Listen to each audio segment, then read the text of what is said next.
भारत आ रहा है दुनिया का सबसे पावरफुल योद्धा। चीन छोड़ो, रूस भी कांप रहा है थर थर। भारतीय वैज्ञानिक के कमाल ने पूरी दुनिया को हिलाकर रख दिया। दोस्तों, कभी वो वक्त था जब दो योद्धा आमने सामने खड़े होकर सीधा युद्ध किया करते थे।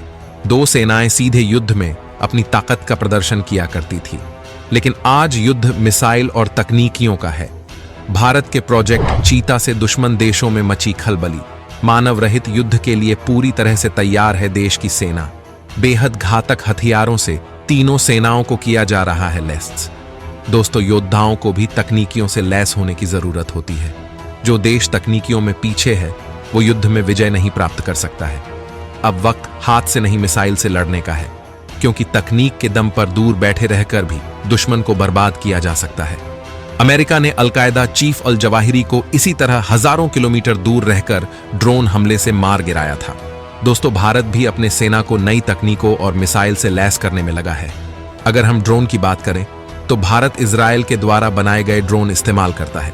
दोस्तों, भारत अपने ड्रोन को ताकतवर बनाने के लिए उन्हें खतरनाक मिसाइलों से लैस करने जा रहा है और इस मिशन का नाम दिया गया है प्रोजेक्ट चीता। लेकिन अब सवाल उठता है कि इस बजट के तहत सेना ड्रोन्स को किस तरह से तैयार करने में लगी है। तो दोस्तों, भारतीय वायुसेना का बहुप्रतीक्षित प्रोजेक्ट चीता अब शुरू होने जा रहा है। लेकिन इस बार भारतीय कंपनियों के साथ भारतीय वायुसेना इजरायली ड्रोन को तीनों सेनाओं के लिए तैयार कराएगी। भारत के हीरोन ड्रोन्स को अपग्रेड किया जाएगा। उन्हें इजरायली मदद से युद्ध लायक बनाया जाएगा ताकि जरूरत पड़ने पर दुश्मन के खिलाफ आक्रामक हमला किया जा सके। प्रोजेक्ट चीता के तहत भारतीय रक्षा कंपनियां इन इजरायली ड्रोन को मिसाइलों से लैस करेंगी। इसके अलावा अन्य सर्विलांस यंत्रों और क्षमताओं से ताकतवर बनाएगी। Heron drones medium altitude UMV है जो 250 किलोग्राम वजन लेकर उड़ सकता है। इसमें thermographic camera, airball surveillance, visible light और रडार सिस्टम आदि लगे होते हैं। यह अपने बेस से उड़कर खुद ही मिशन पूरा करके बेस पर लौट आता है। इजरायली ड्रोन में तैनात की गई घातक मिसाइलें पलक झपकते ही दुश्मन को कर देगी पूरी तरह बर्बाद। दोस्तों, हीरोन ड्रोन्स को लड़ने के लिए लेजर गाइडेड बम, हवा से जमीन, हवा से हवा और हवा से एंटी टैंक गाइडेड मिसाइलों द्वारा लैस किया जाना है। प्रोजेक्ट चीता को लेकर आखिरी फैसला जल्द होने की उम्मीद है। आइए आपको बताते हैं कि हीरोन ड्रोन किस तरह से फायदेमंद होते हैं। चीन के सेना लद्दाख सीमा के इस पार या उस पार भारत के खिलाफ कोई नापाक हरकत करेगी तो तुरंत भारत को पता चल जाएगा। चीन के साथ पिछले साल चल रहे सीमा विवाद के वक्त भारतीय सेना को इजराइल ने ड्रोन्स दिए थे, जिनके कैमरे, सेंसर और रडार किसी बाज की नजरों की तरह तेज है। इन्हें लद्दाख सेक्टर पर तैनात किया गया था। इजराइल से 4 हेरोन ड्रोन मिले थे, जिसमें सबसे खास बात यह है कि इन ड्रोन को किसी भी तरह से जाम नहीं किया जा सकता। यानी इनमें एंटी जैमिंग तकनीक लगी है जो पहले के ड्रोन्स की तुलना में ज्यादा दमदार है। इन ड्रोन्स को प्रधानमंत्री नरेंद्र मोदी की इमरजेंसी फाइनेंशियल पावर के तहत मंगवाया गया है ताकि देश की सुरक्षा को लेकर किसी तरह का समझौता न किया जाए। हीरोन ड्रोन्स को इजरायली एरोस्पेस इंडस्ट्री ने बनाया है। यह एक medium altitude long endurance unmanned aerial vehicle है। सवाल उठता है कि इस ड्रोन की क्षमता क्या है।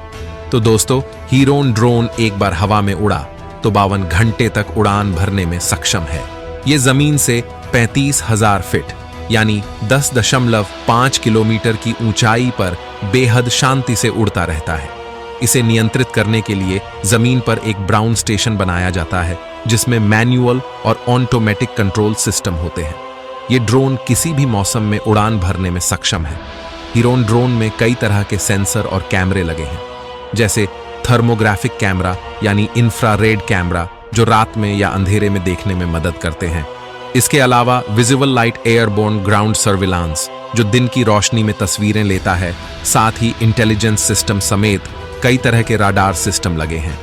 इस ड्रोन की सबसे बड़ी बात यह है कि यह आसानी से ही टारगेट को लॉक करके उसकी सटीक पोजीशन आर्टिलरी यानी टैंक या इंफ्राहेड सीकर मिसाइल को दे सकता है।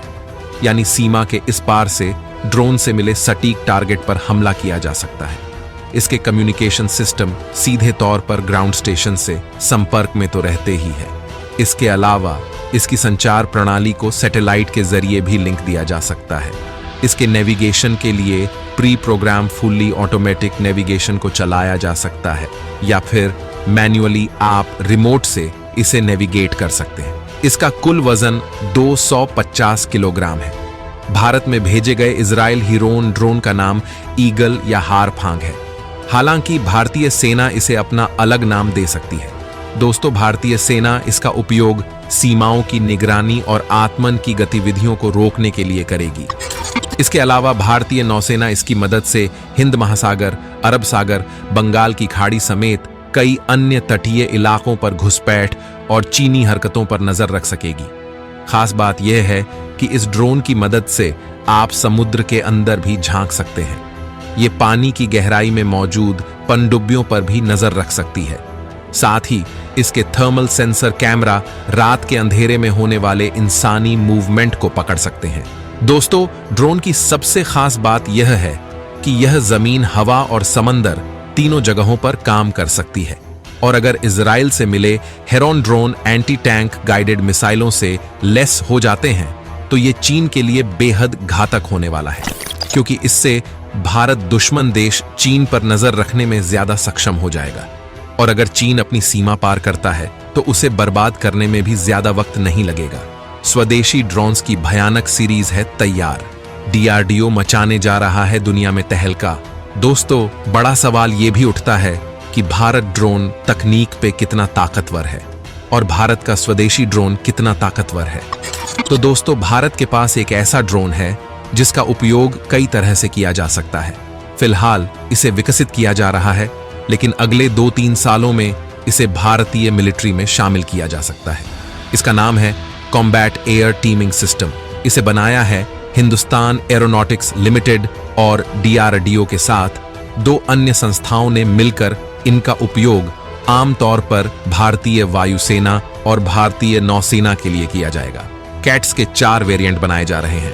Cats Warrior, Cats Hunter, Cats अल्फोर और कैट्स इन्फिनिटी। चारों का अलग अलग उपयोग किया जा सकता है या फिर एक साथ एक ही तरह के काम के लिए भी उपयोग किया जा सकता है। इन पर काम की शुरुआत साल 2018 में की गई थी।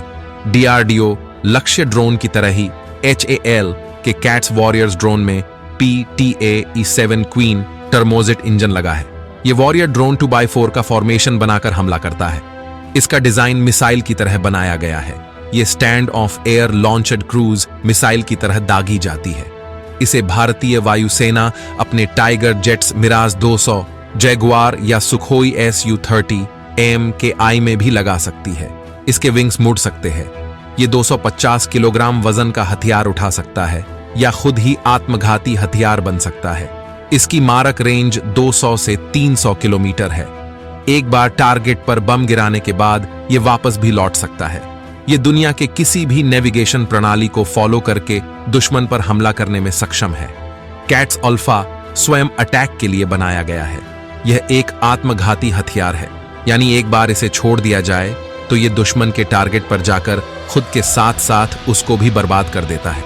ग्लाइड करते हुए 100 किलोमीटर की रेंज तक जा सकता है। ये 5 से 8 किलोमीटर विस्फोटक लेकर 100 किलोमीटर प्रति घंटा की रफ्तार से दुश्मन पर हमला कर सकता है। ये करीब 1 से 2 मीटर लंबी है और इसका वजन 25 किलोग्राम है। इसमें फाइटर जेट्स भी लगाया जा सकता है। जगुआर फाइटर जेट्स में 24 ड्रोन लगाए जा सकते हैं। सुखोई फाइटर जेट से 30 से 40 अल्फा ड्रोन दागे जा सकते हैं। और कैट्स इन्फिनिटी को स्पेस रिसर्च एंड टेक्नोलॉजी विकसित करने में लगी है। ये हाई एल्टीट्यूड सूडो सैटेलाइट के तौर पर उपयोग की जाएगी। ये ऐसा ड्रोन होगा जो 70,000 फीट की ऊंचाई पर 3 महीने तक लगातार उड़ान भर सकता है। इसका वजन 500 किलोग्राम होगा। ये इतनी ऊंचाई से लगातार निगरानी कर सकता है। इसका विंग स्पेन 50 मीटर होगा। इसकी क्रूज स्पीड 90 से 100 किलोमीटर की होगी। इसका मुख्य काम जासूसी निगरानी होगा। भविष्य में इसे हमला करने के लिए भी तैयार किया जा सकता है। इनके अलावा जिनमें तपस प्रमुख है, जो जल्द ही सेना में शामिल हो जाएगा। दोस्तों, आज के वीडियो में बस इतना ही। अगर यह जानकारी पसंद आई हो तो वीडियो को लाइक और चैनल को सब्सक्राइब जरूर कीजिएगा। धन्यवाद।